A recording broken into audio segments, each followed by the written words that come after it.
L'art de se nourrir avec le docteur Dominica Del Cassuto. Bonjour docteur. Bonjour Léa. Vous êtes endocrinologue et nutritionniste et ce matin vous nous parlez des fausses faims. On a entendu parler de cette expression à propos des régimes. Certains médecins disent attention aux fausses faims. On croit avoir faim, mais on n'a pas faim.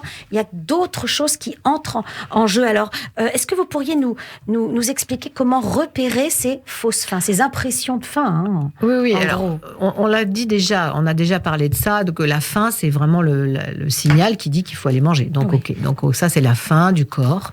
Voilà. Après, la différence entre faim et envie de manger, ça peut être aussi, tiens, je vois un gâteau, ça me donne envie. Oui. Voilà. Donc ça, c'est une envie, c'est ce qu'on appelle externale, c'est-à-dire vraiment, c'est pas.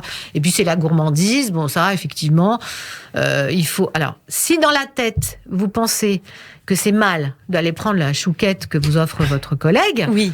Eh ben vous allez dire très bien, tant pis, aujourd'hui j'en mange plein et puis demain j'en mangerai pas. Vous voyez ce que je veux dire? Donc du coup, il y a souvent ce qu'on appelle un peu, quand on a une idée, gestion, une restriction cognitive, c'est-à-dire qu'on pense qu'on n'a pas le droit, on va finalement manger plus. Donc finalement, si votre collègue vous offre une chouquette parce qu'il fait le tour des bureaux et que ce jour-là, vous avez pris votre petit déjeuner et que vous avez envie de lui faire plaisir parce que c'est aussi l'histoire de faire plaisir à l'autre. Ouais.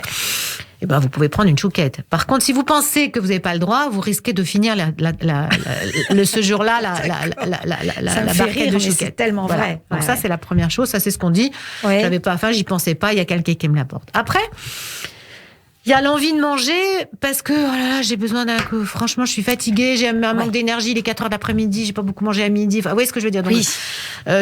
Bon, si c'est pas parce que j'ai pas beaucoup à midi, ça peut être une vraie faim. Donc on peut. Ça peut être une vraie faim. Mais la fatigue, ce n'est pas une faim. Voilà, c'est ça. C'est ça aussi que j'essaye souvent de travailler avec mes patientes, c'est de savoir se dire finalement, je suis fatiguée, donc il faut que je me repose. Alors peut-être qu'effectivement, j'ai le droit de me faire une boisson, un petit gâteau, etc.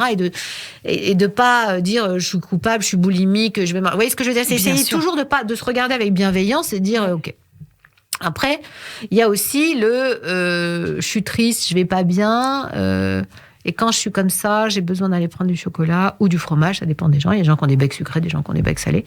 Et donc, du coup, ça, si ça se répète beaucoup, si c'est vraiment quelque chose, avec la culpabilité qui va derrière, avec je prends du poids, avec des ruminations. À coup sûr, on prend du poids, justement. D'abord, à coup sûr, on prend du poids. Ouais. Et deuxièmement, souvent, il y a l'histoire que je vous disais tout à l'heure, aujourd'hui, je prends et demain, j'aurai pas le droit, etc. Ça, c'est toujours un peu ce qui tourne dans la tête. Oui. Et ça, si ça se répète, et si ça entraîne une prise de poids et même effectivement des troubles du comportement alimentaire plus graves, on pourra faire une émission dessus. Oui.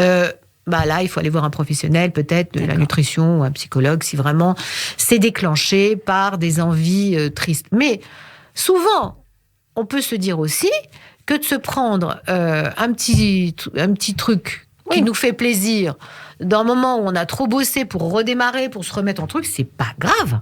C'est pas grave. Si on en prend trop, on aura peut-être moins faim au dîner, par exemple. Il faut peut-être calculer aussi, se dire je vais peut-être en prendre moins. Oui, faut pas penser je vais peut-être en prendre moins. Il faut se dire ok, j'ai besoin de me reposer un peu. Être en conscience. Et voilà, j'ai besoin d'une pause et peut-être que cet aliment-là va me réconforter. Voilà. Est-ce que finalement, pour repérer une vraie faim, celle qui va pas nous faire grossir, parce que quand on va s'alimenter, on va remplir un vide réel. Est-ce qu'il ne faudrait pas attendre tout simplement que notre ventre fasse des grrr, comme ça, vous voyez, un petit peu la vraie faim. La vraie faim, mais des fois, il y a des moments où manger quelque chose qui fait plaisir ou qui est réconfortant est nécessaire. Ah oui. Ah bon? Oui. Sans vraie faim, vous pensez que ça peut être nécessaire. Ça peut être nécessaire si on le prend tranquillement, sans se culpabiliser, parce que la culpabilité est là. Je devrais pas, c'est mal, etc. Va vous faire en manger plus, en disant je vais finir la tablette et demain j'en rachèterai pas, mais finalement le lendemain on en rachète quand même, ou le copain viendra t'en proposer. Ouais, donc faut être honnête un peu avec soi-même, et comme vous dites, apporter un regard vraiment très conscient sur ce que l'on fait. Voilà. Merci. Ce sera le conseil du jour. Oui, c'est ça. Merci docteur. Je rappelle que vous êtes docteur Dominica Del Cassuto, endocrinologue nutritionniste et l'auteur de nombreux ouvrages, dont celui-ci, Qu'est-ce qu'on mange? L'alimentation des ados de A à Z, aux éditions Odile Jacob. Oui, c'est ça. Merci, à la semaine prochaine. À la semaine prochaine.